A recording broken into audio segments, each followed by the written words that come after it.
Hi, I'm Dave from BoyNoBand.com, and welcome to Day 6 of the 7-day song tutorial on G-Funk, sponsored by Tyson Willett. Check him out at soundcloud.com/TysonWillett.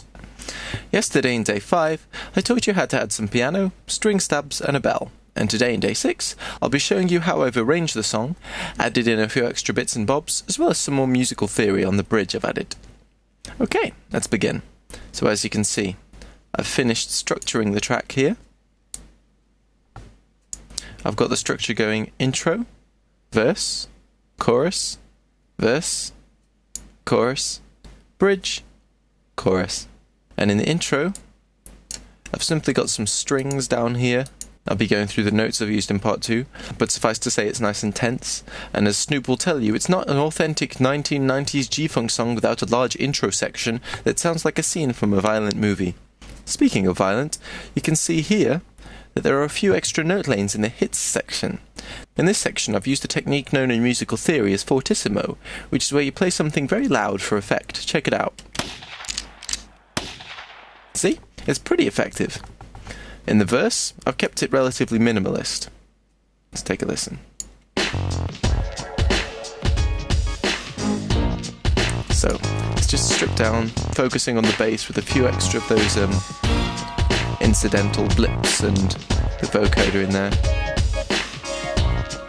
So the focus is on the lyrics. If your beat is too filled out, the verses that aren't as catchy as the hooks will be more likely to be rendered difficult to understand amidst all the music. Verse 1 also has a short fill here. We've got this first one where I've dropped out the kick drum. And this one here, if we zoom in, where I've removed the snare, the kick and the loop, and it just stops on a kick drum here. Everything cuts out, kicks back in there. And that just emphasises the vocal that will fill in that point. Next, we've got the chorus, where after that epic strings section kicks in with the lead, and the piano as well. And the catchy hook will come in over the top.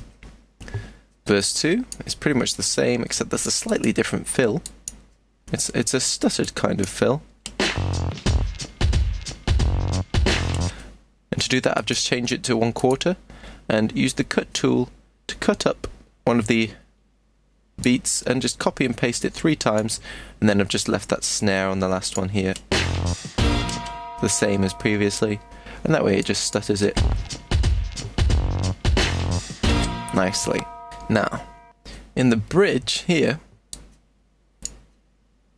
I've brought in some different notes using the pad, strings, and I've made another piano, as we can see here, bass piano, which is the same as the other one, but with less reverb, since reverb on bassy instruments is generally a bad idea if you don't want the mix to be horribly muddy. So, that's about it for the arrangement. Join me in part 2, where I'll be discussing some of the notes in the track.